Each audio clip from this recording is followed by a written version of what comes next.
Hey y'all, welcome back to my channel. It's Cherika Brown, of course, and we're on another episode of Cherika Be Talking, cause I be talking. And on today's episode, we're gonna be talking about friends. How many of us have them? Friends, ones we can depend on. Friends. But seriously, y'all, a lot of people don't have friends, and my mom taught me at a very young age, you're lucky in life if you just get one friend, one true friend out of this world. And thank God that I did get a true friend, because my personality, I'm not gonna say I'm not a friend's girl. Definitely not what people would consider a girl's girl and all of that. I don't get into all of that because I just never really meet people that are as real and authentic as myself. Like I said, I say it all the time in every video, like I take loyalty seriously.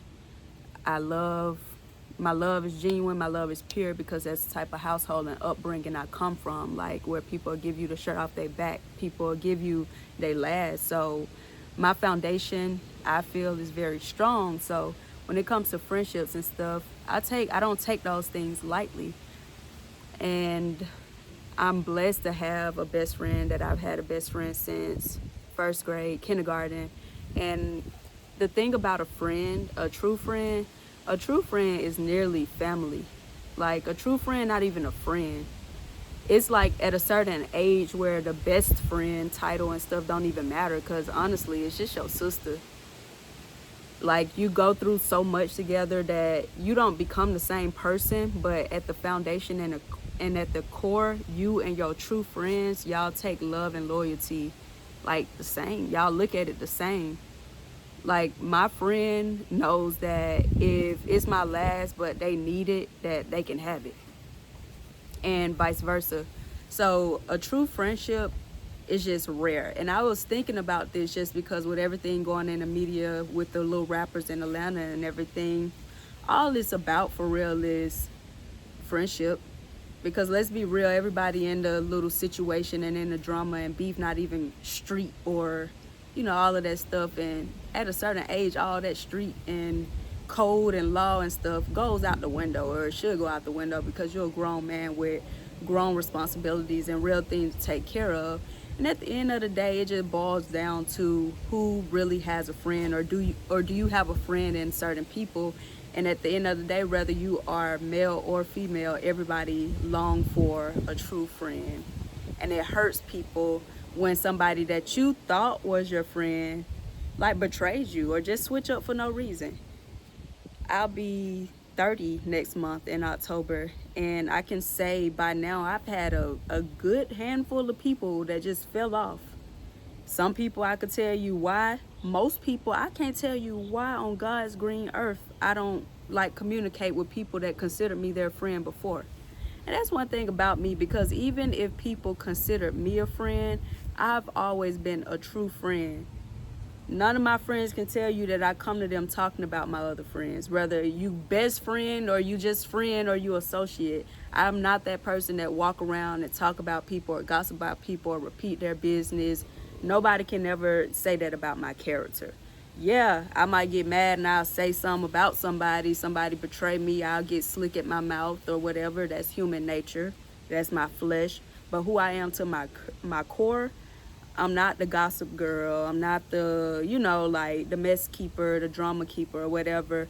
So typically when I quote unquote lose friends, it's nothing to me. Like it's literally nothing.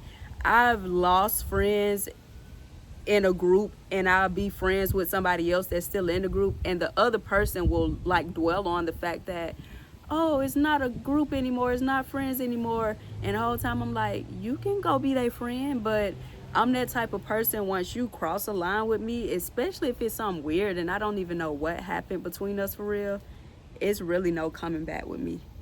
Because I know at the end of the day, I bring quality to people's lives, in a sense that, not even trying to be like arrogant about a situation, but I know I bring loyalty, love, and honesty, and you cannot find that in your typical person. It sounds so like regular, and you would expect that out of everyday people, to just have those ethics about themselves, but that junk is real rare to find. And when I think about a true friend, like I said, I think of it as a sibling, but also as a person I can trust. I always say that a friendship shouldn't be as complicated as a relationship, like a romantic relationship, but I can understand how, I guess, other people get into all of the little arguments and the, oh, we need to talk or whatever in their friendships. But just the type of person that we don't need to talk, because there should just be an understanding and we should have the same morals. And because we're not romantically involved, the feelings shouldn't be that deep. It should pretty much be surface level understandings that it just flow with ease. I could think of one friend off bat. Like I said, my best friend, she's the definition of my true friend because she's on whatever I'm on. Like, I know for a fact the same type of timing basically about me that my sisters will be on about me, my best friend and my true friends will be on about me. Like, it's no discussion. If I no longer mess with another woman or something, she knows that's not my personality to go around hating people or hating on people for no reason. If I say I don't mess with somebody, I would never in life mess with them again. I would forgive them. I would speak to them. I can coexist. I can do everything. But that person, you don't have to ever worry about them being in my circle how they was before. So with her knowing that, she gonna be on my type of time. And like, if I don't mess with her, she don't mess with her, and vice versa. And it has nothing to do with, I know a lot of people say stuff like, oh, we too grown for that, not liking somebody just because another person don't like them or whatever. But at the end of the day, that's loyalty. That's what loyalty is. It ain't about, oh, I no longer like this girl, I'm reporting to you, so don't like her. It's like an unspoken thing. I'm not gonna fault her if I see her speaking to a person, or or if she have to do business with a person or something. But at the end of the day, we know where our loyalty lies. And I think that's what a lot of people miss in our generation, because they lack loyalty and they don't really understand the true definition of loyalty. So they just go around just looking for anything and anybody. And I think the biggest downfall of our generation is just being opportunistic. So for the most part, everybody is looking for their way to come up. Everybody worrying about who's on and who's not on and how can they get on. And when you have like a true foundation, you ain't too much worried about that. Like, most people wouldn't even know. I know so many celebrities related to celebrities and everything, but you don't ever see me out in a city in an in crowd or anything, because that's not my personality. I don't live to please man, and I'm not easily impressed, because not saying I done done everything, but I done had an experience just about anything that the worldly stuff don't even influence me or have any kind of pull on me. So when people see a confidence that like a person like I have or my friend group have, they would think it's arrogance, but it's just, with the knowledge of the Lord comes a strong confidence. And when you just live for God, you're not too much impressed on what's going on in the world. And I think if people chose friendships based on foundations, they would get much further. However, people chose their friendships based on how can they climb the social ladder, how can they make some more money, how can they get their raps out, and who knows who. Everybody want to be somebody. And that don't get you far when it comes to love and loyalty. And that's why a lot of people end up heartbroken in the end, because they be thinking they bigger than the program and thinking, oh, people will never do me like that. People will always do you like that. So even when you trust somebody, you can't put them on the same pedestal that you have God on, because at the end of the day, a man can disappoint you. And I think a lot of people go wrong, because, including myself, because they don't expect man to disappoint them. But you have to realize that even you can disappoint somebody, and when you realize that, you will be more realistic when picking friendships. And I think I credit my mama for giving me that stance on it, because my mama is one of those people where she don't really cut people off or or stop talking to folks or whatever. Me, I'm a firm believer of cutting somebody off. I'd be like, man, they ain't bringing nothing, they ain't bringing no quality, no substance into my life anyway. If they want to act funny, bye. Like I said, I know I'm a person that treats people with love, loyalty. I'm not looking for nothing. If I give you something, I'm not expecting something in return. So it's just a lot of people, they do stuff for recognition. They do stuff to be noticed. They do stuff for something in return. And that's just not how we operate. And a lot of people get that confused and don't realize that we're actually blessed what people would consider worldly blessings because we bless other people.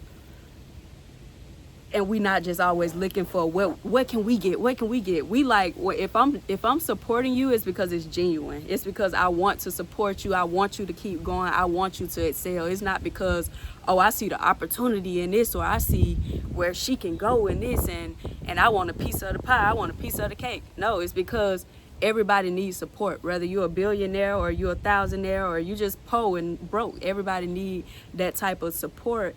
And I think when people, especially our people in general, get over that mindset of just what can I get out of something, and just trying to genuinely help people and just support people and show up for people, you will see blessings pour into your life.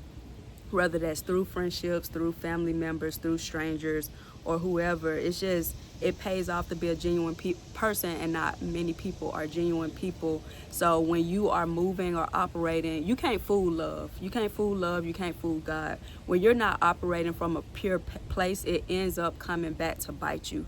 And I think that's a lot what we're seeing in the media as well, where people just, when you gotta showcase and always talk about how you're a good person and what you did for somebody and all this and that, you're trying to convince yourself that you're a good person, because good people do stuff, and honestly, you'll be on forgot what you undid for somebody until they bring it back up to you like, oh, you remember that time you gave me this?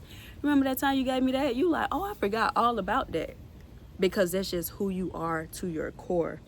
My mama tell me all the time, like, you can't expect much out of people. You don't have to cut people off. You can still talk to them. You can still, and I be like, but I also don't have to have people in my life, in my circle, if they don't like move with the same principles as me. If that's one person, so be it. You know, that's just how I look at it. But she just look at it like extending everybody grace and, you know, expecting people to disappoint you because they are people, which I get. But another thing I always say, once you just cross that line with me and we were close before and I gave you that title as a friend, it's just, you can't come back from it. Like, we can be cordial, like I said, and we can speak, but there's no kumbaya coming back to, oh, we're besties again, just because 10 times out of 10, whatever you did to me, I would have never done to you. And like I said, for the friendships where it's like you don't even really have a clue of what happened or why there was like an issue between y'all, a lot of that be rooted in jealousy. And I was naive to that when I was younger. Like, oh, people, when my great aunts or somebody be like, oh, they jealous of you or something. My mama didn't raise me to just think people hate on me. So I would be a little oblivious to stuff like that. And then when years later and people just fall off or fall out for no reason, just start acting completely brand new, it's like if we didn't have a situation that brought us, like, that tore us apart, the only thing I can think of is envy. Like, especially if I'm in delusional la-la land thinking everything's still cool and I'm hearing it through the grapevine that people don't even like me for real. And people will hate on you when you are anointed or when you are chosen by God. Like, they don't really have to have a reason why, but thank God that I have the personality where I'm not into the investigation and trying to figure out why somebody don't like me.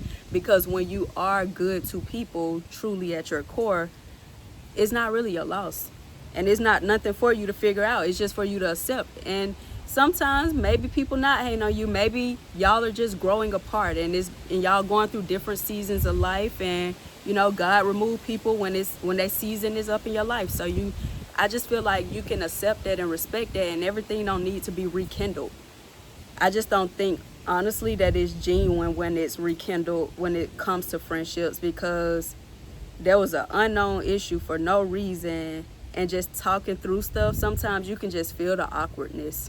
And that awkwardness is sometimes because you need to let go. We got to let go and realize that nothing in life is permanent.